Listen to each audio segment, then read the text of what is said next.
प्यारे छात्रों, business studies class 12 subject code 319 के महत्वपूर्ण प्रश्न और पेपर का फॉर्मेट कैसा होता है, इस बात पर डिस्कस करते हैं। पेपर में टोटल क्वेश्चन आएंगे आपके 51। सेक्शन ए में आएगा आपका 1 से लेके 20 तक और सेक्शन बी में आएंगे 21 से लेके 35 तक। इस वीडियो में आपको मिलेगा सारा का सारा सेक्शन सी, जिसमें आपके very short answer type questions, short answer type question और long answer type question answer होंगे। 36 से लेके 51, 36 से लेके 51 तक के जो क्वेश्चन आंसर हैं आपको इस वीडियो में से मिल जाएंगे। सारे महत्वपूर्ण प्रश्न और उनके उत्तर इसमें शामिल हैं। अब चलते हैं 36 से लेकर 51 तक के क्वेश्चन आंसर की तरफ।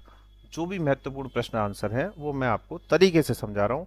आराम से कमर लगाइए, बैठ जाइए रिलैक्स होके और वीडियो को सुनते रहिए। आराम से पास हो जाओगे, टेंशन वाली कोई बात नहीं है। पार्ट 3, पार्ट 1 और पार्ट 2 आपके सिलेबस में है नहीं है, पार्ट 3 है, तो पार्ट 3 की तरफ चलते हैं। प्राथमिक उद्योग किसे कहते हैं? प्राथमिक उद्योग वह उद्योग होते हैं जो जमीन से जुड़े होते हैं, जैसे कि खेती बाड़ी करना, मुर्गी पालना, मछली पालना और सुअर पालना। इस तरह का कोई भी काम जो जमीन से जुड़ा होता है उसे कहते हैं प्राथमिक उद्योग। अगला प्रश्न है, आर्थिक और अनार्थिक क्रियाओं में अंतर बताइए। कोई भी ऐसा काम जो पैसे के लिए किया जाता है उसे आर्थिक क्रिया कहते हैं, और कोई भी ऐसा काम जो अपनी खुशी के लिए किया जाता है, सम्मान के लिए किया जाता है, उसे कहते हैं अनार्थिक क्रिया। उदाहरण, जैसे अगर मैं आपको पढ़ा रहा हूँ और आपको पढ़ाने पर ट्यूशन की फीस लेता हूँ तो ये हो गया एक आर्थिक क्रिया। और अगर मैं अपने बेटे को पढ़ाता हूँ और उससे तो मैं कोई फीस लूंगा नहीं, वो तो मैं अपनी संतुष्टि के लिए कर रहा हूँ, तो यह हो गया अनार्थिक क्रिया। अगला प्रश्न है, पेशे का क्या अर्थ है? देखिए, पेशा का मतलब होता है कोई भी एक ऐसा काम जिसको करने के लिए डिग्री की आवश्यकता होती है, विशेष ज्ञान की आवश्यकता होती है, उसे बोलते हैं पेशा। जैसे कि वकील साहब का काम, डॉक्टर का काम और टीचर का काम। अगला प्रश्न है, व्यवसाय में लाभ की भूमिका समझाइए। देखिए, व्यवसाय यानी कि बिजनेस, बिजनेस में लाभ बहुत जरूरी है। अगर लाभ नहीं होगा तो कोई बिजनेस क्यों करेगा?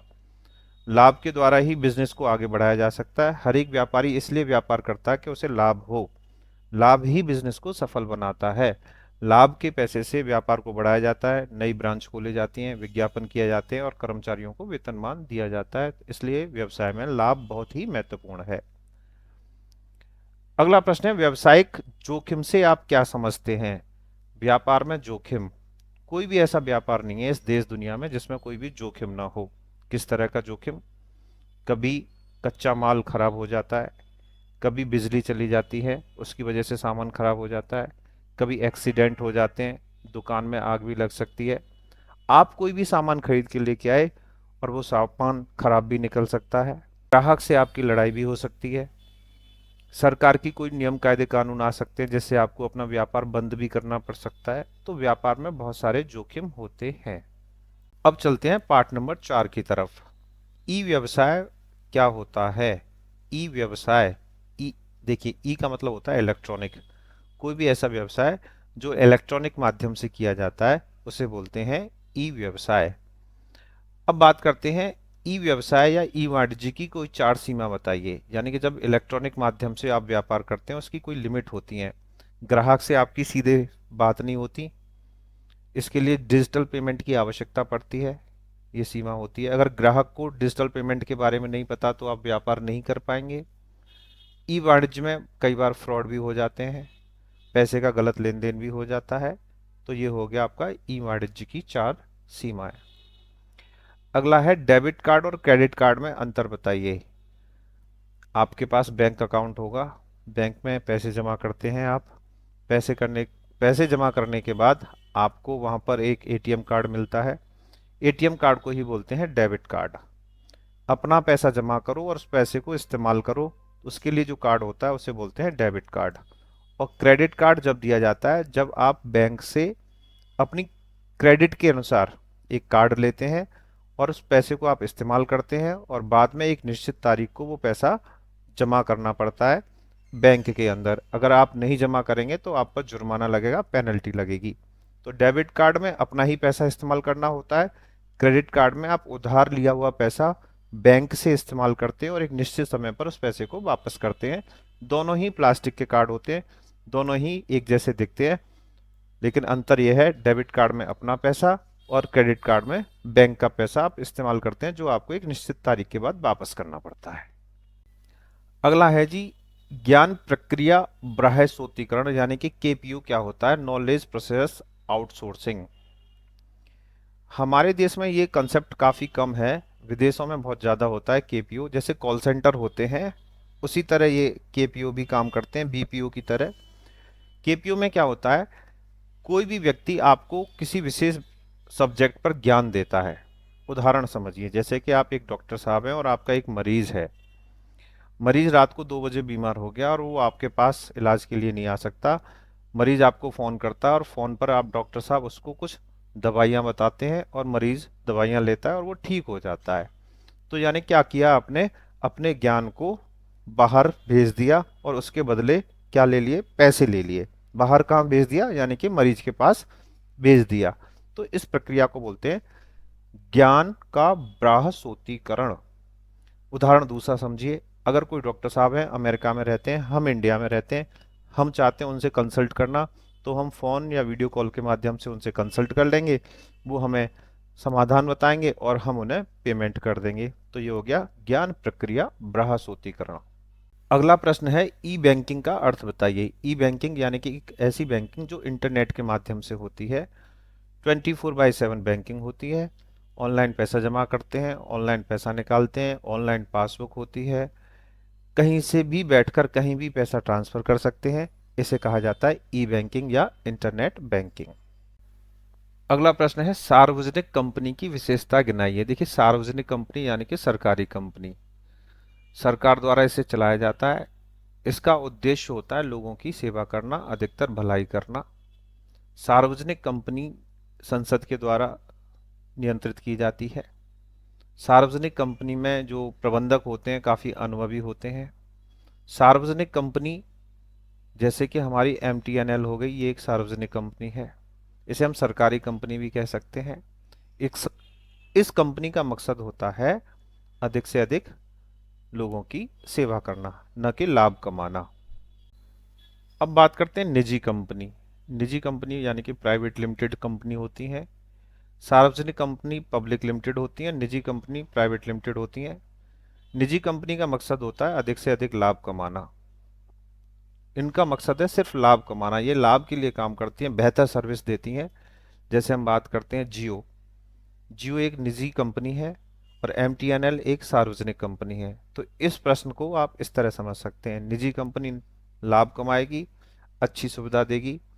यहाँ पर जो प्रबंधन होता है वो निजी हाथों में होता है, कुछ निजी व्यापारियों द्वारा होता है और वही यहाँ पर काम करते हैं। अगला जो प्रश्न है काफी महत्वपूर्ण है, विभागीय उपक्रम क्या होते हैं?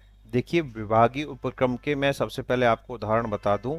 भारतीय रेल, भारतीय डाक, आकाशवाणी और दूरदर्शन जैसे उपक्रम विभागीय उपक्रम कहलाते हैं।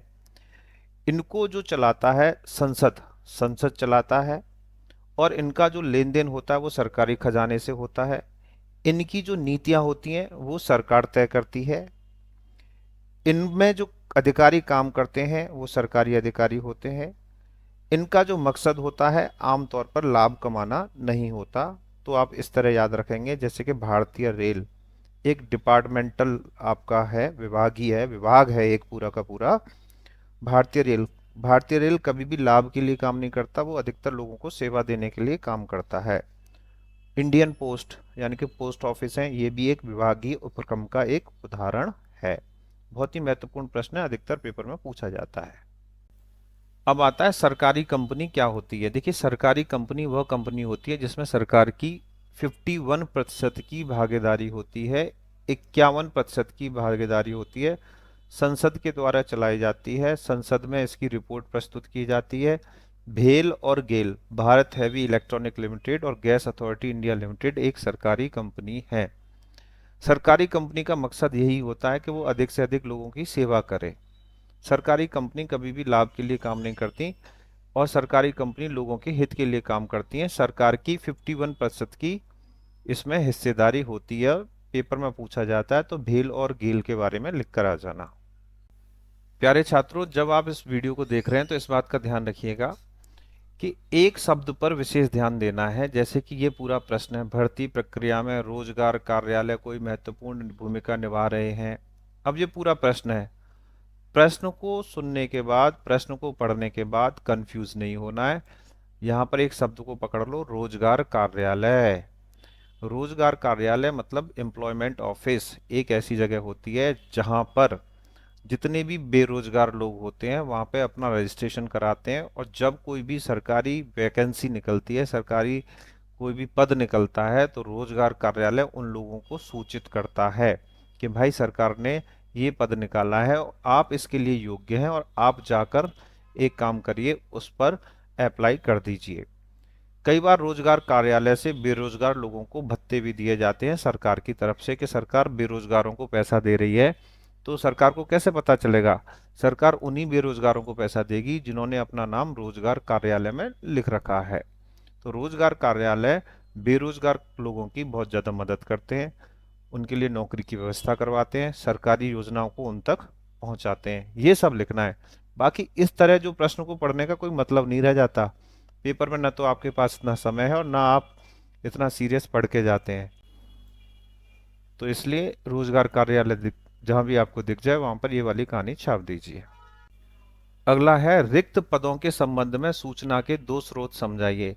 अगर किसी भी कंपनी में कोई पद रिक्त है, यानी कि कोई खाली जगह है, तो वहां पर आपको क्या करना है? जो सूचना है वो लोगों तक कैसे पहुंचा सकते हैं कि भाई हमारे यहाँ पे कंपनी में ये वैकेंसी खाली है। नंबर एक, सोशल मीडिया। नंबर दो, कंपनी के गेट पर आप नोटिस लगा सकते हैं, बैनर लगा सकते हैं कि भाई आवश्यकता है। रोजगार कार्यालय के माध्यम से भी सूचित कर सकते हैं। स्टाफ को भी बोल सकते हैं, अपने दोस्त मित्रों को भी बोल सकते हैं कि भाई हमारे यहाँ पे कोई वैकेंसी है। और जैसा मैंने बताया, रोजगार कार्यालय भी कर सकता है, मीडिया में भी दे सकते हैं, सोशल मीडिया में भी दे सकते हैं, अखबार में भी दे सकते हैं, कंपनी के या कारखाने के गेट पर भी लिख सकते हैं कि भैया आवश्यकता है। अगला है, रोजगार कार्यालय में नाम के पंजीकरण की प्रक्रिया का संक्षेप में वर्णन कीजिए। यानी कि आप बेरोजगार हैं और आपको रोजगार कार्यालय में अपना नाम लिखवाना है, तो क्या करोगे भाई? सबसे पहले अपनी 10वीं 12वीं कॉलेज के सर्टिफिकेट लेके जाओ, आधार कार्ड लेके जाओ, एक फॉर्म भरो वहाँ जाके। फॉर्म भरने के बाद अपना फोटो लगाओ उस पर, और फिर उसको अच्छी तरीके से भरने के बाद रोजगार दफ्तर में जमा कराओ, और वहाँ पे रजिस्ट्रेशन नंबर मिलेगा आपको एक, कि हाँ भाई हमने आपको रजिस्टर्ड कर लिया है। इस तरह आप रोजगार कार्यालय में जाकर अपना पंजीकरण करा सकते हैं अगर आप बेरोजगार हैं तो। अगला प्रश्न है जी, प्रबंधन के 3 उद्देश्य। देखिए, प्रबंधन आपको समझना होगा। प्रबंधन को इंग्लिश में बोलते हैं मैनेजमेंट। प्रबंधन एक कला भी है, प्रबंधन एक विज्ञान भी है। किसी भी काम को बेहतरीन तरीके से करना, अनुभवी लोगों द्वारा करवाना प्रबंधन कहलाता है। प्रबंधन बहुत ही महत्वपूर्ण प्रश्न है, आना ही आना है।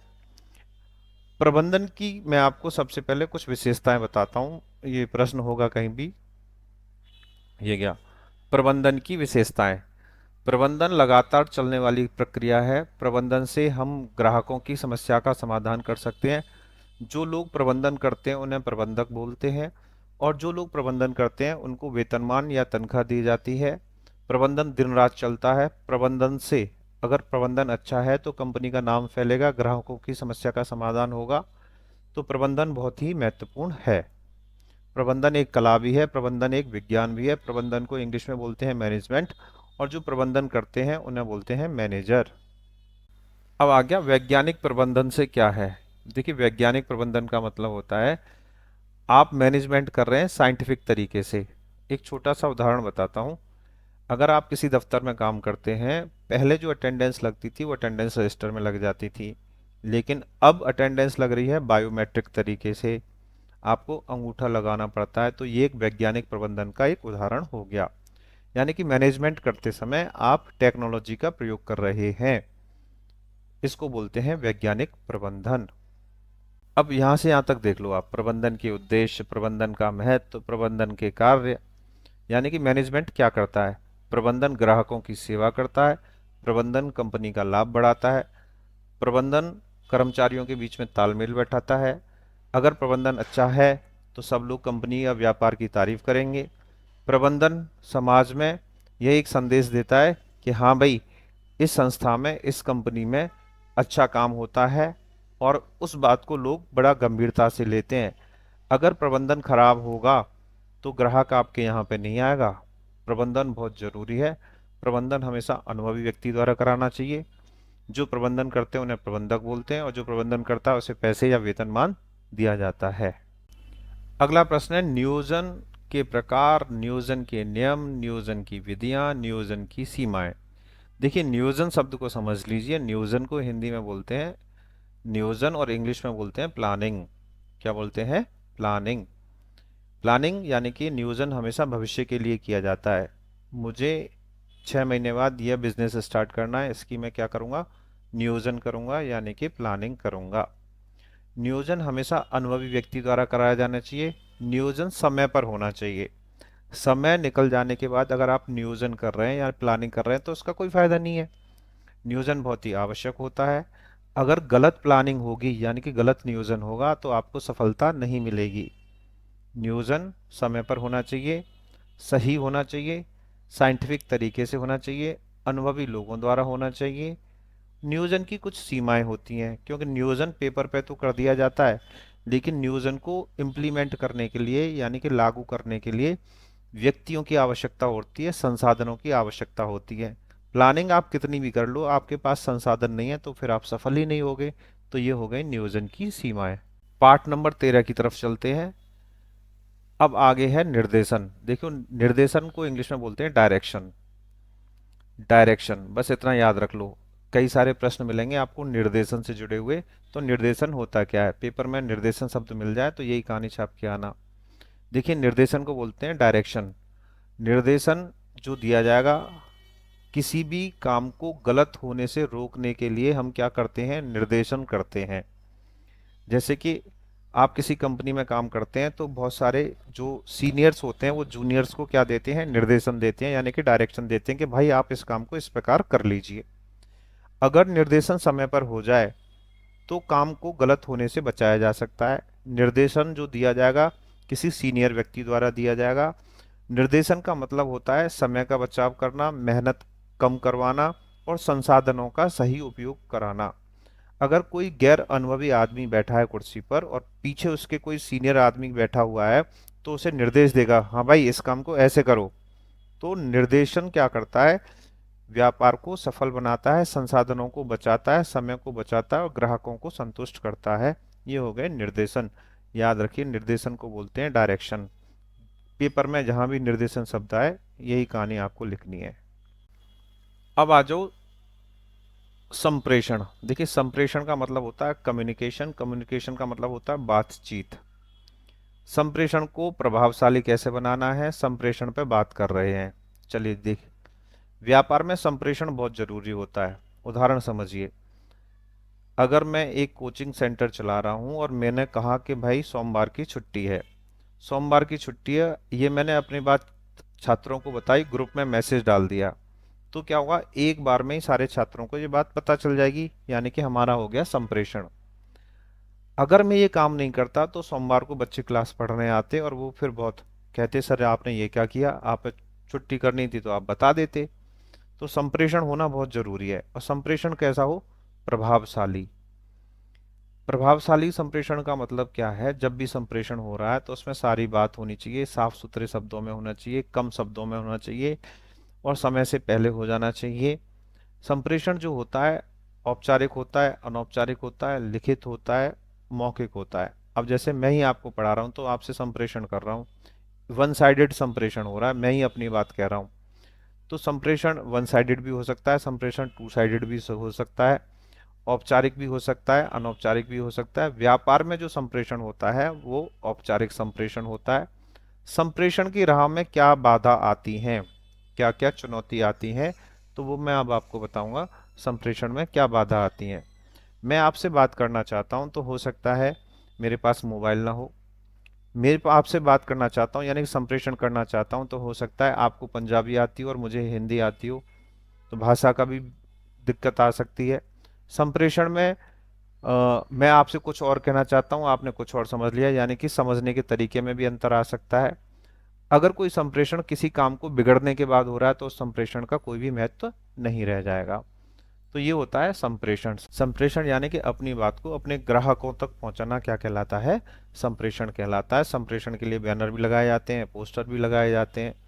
संप्रेषण के लिए टीवी रेडियो का सहारा भी लिया जाता है। संप्रेषण के लिए कॉल भी की जाती है। तो ये सब संप्रेषण है।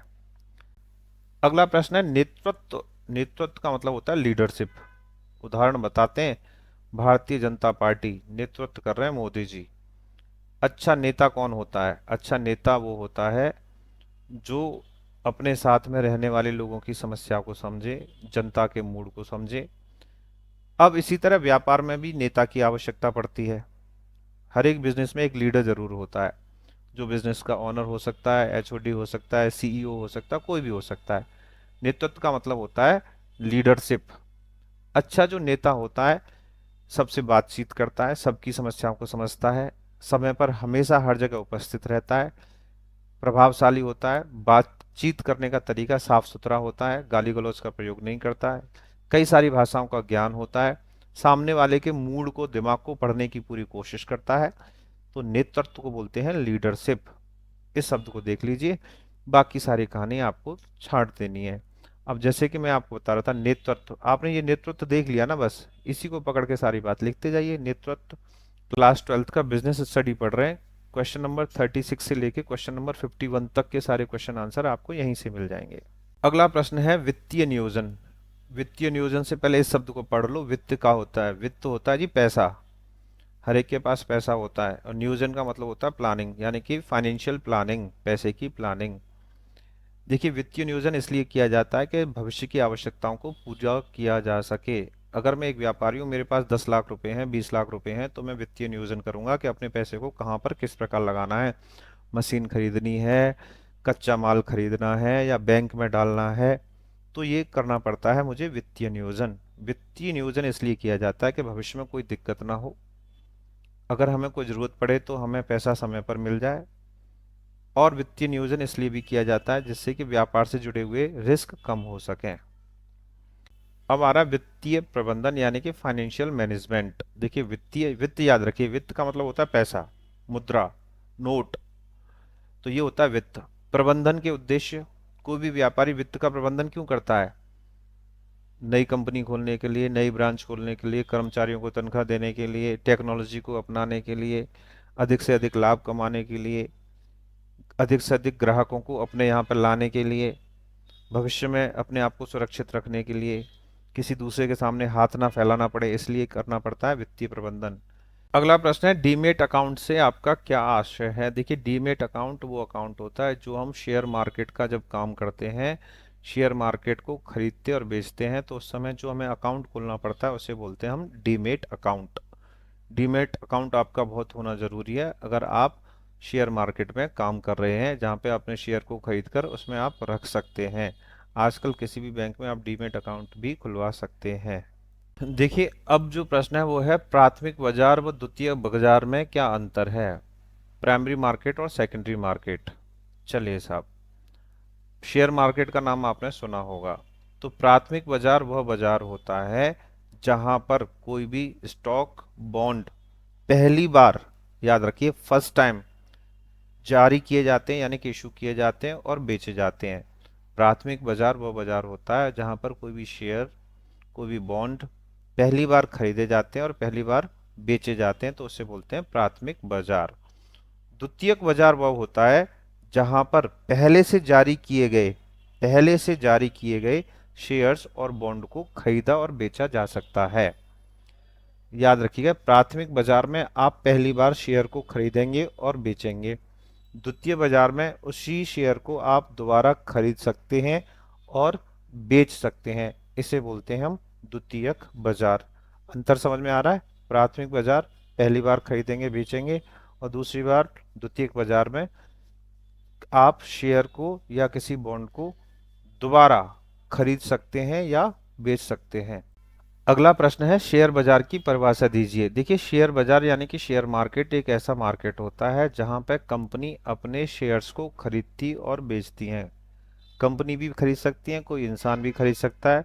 तो शेयर मार्केट एक ऐसा मार्केट होता है जहां पर किसी भी कंपनी के शेयर्स को खरीदा और बेचा जाता है इलेक्ट्रॉनिक माध्यम से। शेयर मार्केट का विस्तार बहुत तेजी से हो रहा है। भारत में शेयर मार्केट बहुत तेजी से बढ़ रहा है। शेयर मार्केट में काम करने के लिए कंपनी को पहले अपने आप को रजिस्टर्ड कराना पड़ता है। फिर कंपनी जब रजिस्टर्ड हो जाती है तो कंपनी अपने शेयर्स को मार्केट में इशू कर सकती है और जो व्यक्ति चाहे उस शेयर्स को खरीद सकता है और जब चाहे जब खरीद सकता है और जब चाहे जब बेच सकता है। तो इस मार्केट को कहा जाता है शेयर मार्केट। शेयर को खरीदने और बेचने के लिए आपको कहीं आने जाने की आवश्यकता नहीं पड़ती। आप ऑनलाइन ही शेयर्स को खरीद सकते हैं और बेच सकते हैं। इसके लिए आपके पास एक डीमेट अकाउंट होना चाहिए।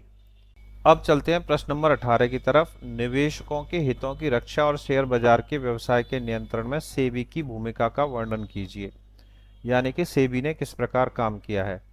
देखिए, सेबी का पूरा नाम होता है stock exchange board of India. ये एक संस्था है जो शेयर मार्केट पर अपना नियंत्रण रखती है।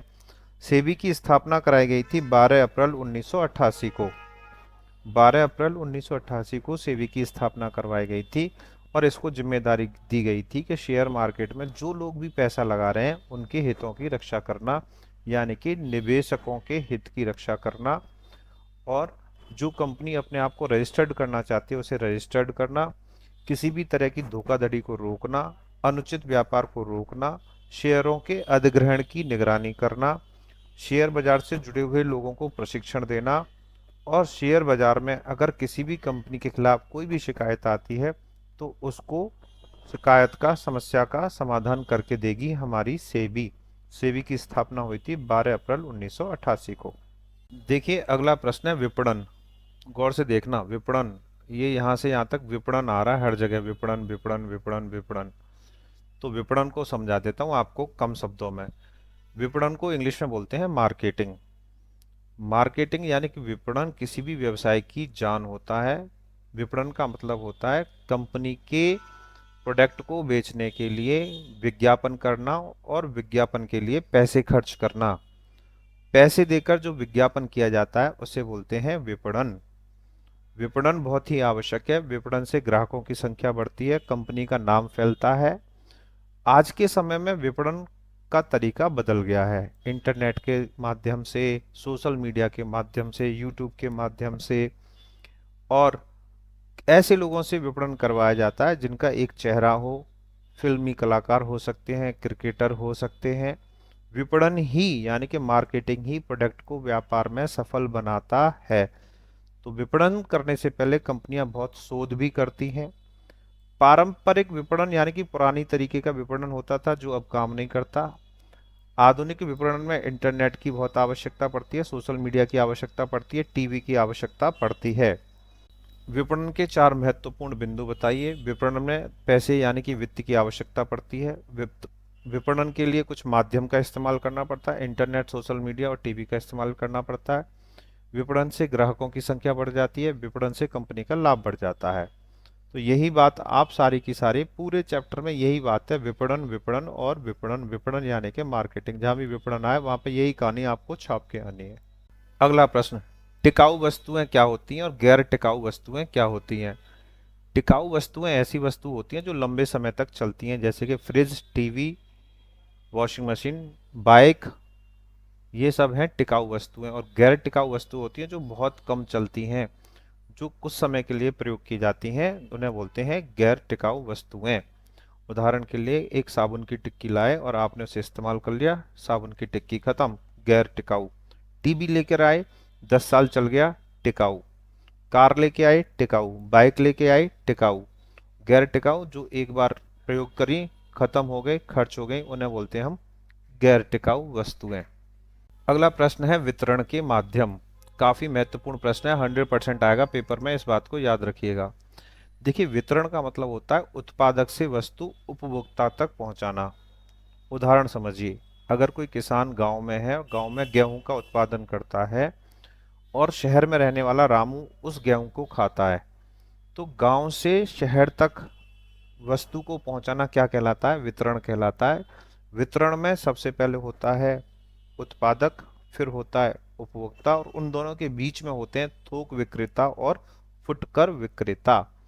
वितरण के माध्यम में थोक विक्रेता आएगा, फुटकर विक्रेता आएगा, रेलगाड़ी भी आएगी, बस भी आएगी, सड़क भी आएगी, परिवहन भी आएगा। ये सब होते हैं वितरण के माध्यम। उत्पादक से वस्तु उपभोक्ता तक पहुंचाना, गांव में किसान से वस्तु शहर में रहने वाले रामू तक पहुंचाना क्या कहलाता है? वितरण कहलाता है। अगला प्रश्न है, पैकिंग के कार्य बताइए। देखिए, पैकिंग किसी भी प्रोडक्ट को पैक करना, जैसे कि दूध आता है तो उसे भी पैक करते हैं, घड़ी आती है उसे भी पैक करते हैं, मोबाइल आता है तो उसे भी पैकिंग करते हैं। पैकेजिंग बहुत जरूरी होती है। पैकेजिंग से प्रोडक्ट जो होता है ग्राहक तक सही, साफ सुथरा, बिना टूटे फूटे, बिना नष्ट हुए पहुंच जाता है। जहां भी पैकेजिंग होती है उसके ऊपर कीमत लिखी जाती है, उसके अंदर ये लिखा जाता है इसकी एक्सपायरिंग डेट क्या है, किसने बनाया है और इसे बनाने में क्या क्या लगाया गया है। ये सब पैकेजिंग के कार्य हैं। बिना पैकेजिंग के किसी भी प्रोडक्ट को उपभोक्ता तक पहुंचना बहुत ही मुश्किल बात है। अगला प्रश्न है, विपणन मिश्र क्या होता है? इसे इंग्लिश में मार्केटिंग मिक्स बोलते हैं, 4P भी बोलते हैं, प्राइस, प्लेस, प्रोडक्ट और प्रमोशन। जब भी कोई कंपनी अपना विपणन करती है यानी कि मार्केटिंग करती है तो उसे चार बातों पर ध्यान देना पड़ता है। प्राइस यानी कि कीमत, प्लेस यानी कि स्थान, प्रोडक्ट यानी कि वस्तु, प्रमोशन यानी कि विज्ञापन करने के तरीके। तो प्राइस, प्लेस, प्रोडक्ट और प्रमोशन को हम क्या बोलते हैं? विपणन मिश्र बोलते हैं, 4P बोलते हैं। अगला प्रश्न है, विज्ञापन के उद्देश्य। कंपनी विज्ञापन क्यों करती है? ग्राहक तक अपनी बात पहुंचाना, प्रोडक्ट को बेचना, सामान को बेचना, समाज में लोगों को अपने प्रोडक्ट के बारे में बताना, कंपनी का नाम फैलाना, कंपनी को अधिक से अधिक लोगों के सामने लेके आना, ये विज्ञापन के उद्देश्य होते हैं। अगला प्रश्न है, बाहरी व्यापार और आंतरिक व्यापार। देखिए, बाहर व्यापार वो होता है जो दूसरे देशों के साथ किया जाता है। अगर हम चीन जाते हैं और चीन से कोई सामान खरीद के लाते हैं तो उसे बोलते हैं बाहरी व्यापार। बाहरी व्यापार में पैकिंग बहुत ही महत्वपूर्ण होती है। बाहरी व्यापार में जो समस्याएं आती हैं वो मैं आपको बता देता हूं। अधिकतर पूछा जाता है बाहर व्यापार में कौन कौन सी समस्याएं आती हैं। तो बाहर व्यापार करते समय हमें समस्या आती है, लाइसेंस की समस्या आती है, भाषा की समस्या आती है, परिवहन की समस्या आती है। उदाहरण समझिए, अगर हम अमेरिका से कोई व्यापार कर रहे हैं तो हो सकता है कि हमें इंग्लिश ना आती हो, हमारे पास लाइसेंस ना हो, हमारे पास डॉलर ना हो। तो बाहरी, अगर गलती से कोई सामान खराब निकल जाता है तो सामान लौटाया जाता है तो वापस सामान लाना पड़ेगा भाई। तो परिवहन की भी दिक्कत आ सकती है, इसे बोलते हैं बाह्य व्यापार। अब आता है साख पत्र का क्या अर्थ है? Credit letter. देखिए, साख पत्र कोई बैंक जारी करती है किसी भी कंपनी को या किसी भी व्यक्ति को। मैंने आपसे कहा भाई मैं लखपति हूं, आप कैसे मानोगे?